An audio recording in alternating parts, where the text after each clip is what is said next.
Welcome to my third Tips from the Mustard Seed. This one should be pretty simple.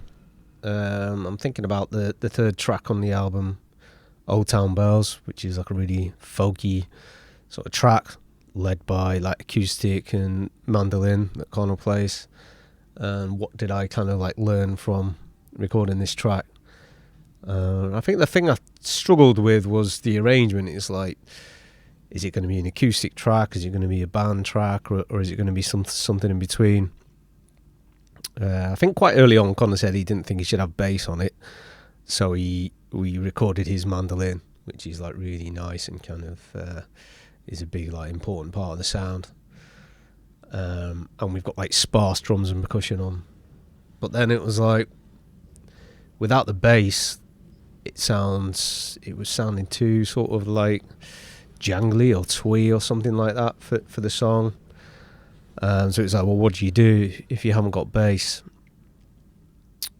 So I think what the breakthrough for me is like thinking not in terms of instruments, but just in terms of sounds and frequencies and registers. So I think like when I first started making music, it was like, yeah, I want to put this instrument on, I want to put that instrument on, without really thinking what they were going to do. I want two guitars on because I like guitars, but what register are they going to play and what are they going to do? And that's like important in terms of arranging and mixing.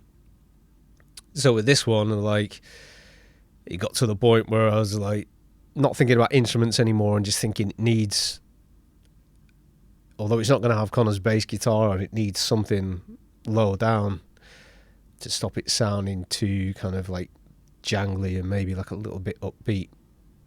So we need like a bass noise in there, which is not something that's going to be like a lead instrument or anything, but just so that you feel the chord changes more when the chord changes come, and to give it a bit more like melancholy. So I ended up just using this bass sound. Where is it? So I basically just found like the least obtrusive bass sound I could, which is this Contact, just like orchestral double bass on its own, just to give it like a low drone sort of sound. So if you listen to, you should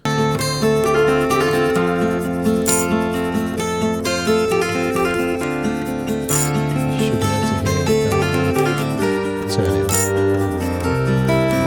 The level it's on in the track, it's there. So if you take it out, you might notice that the song becomes,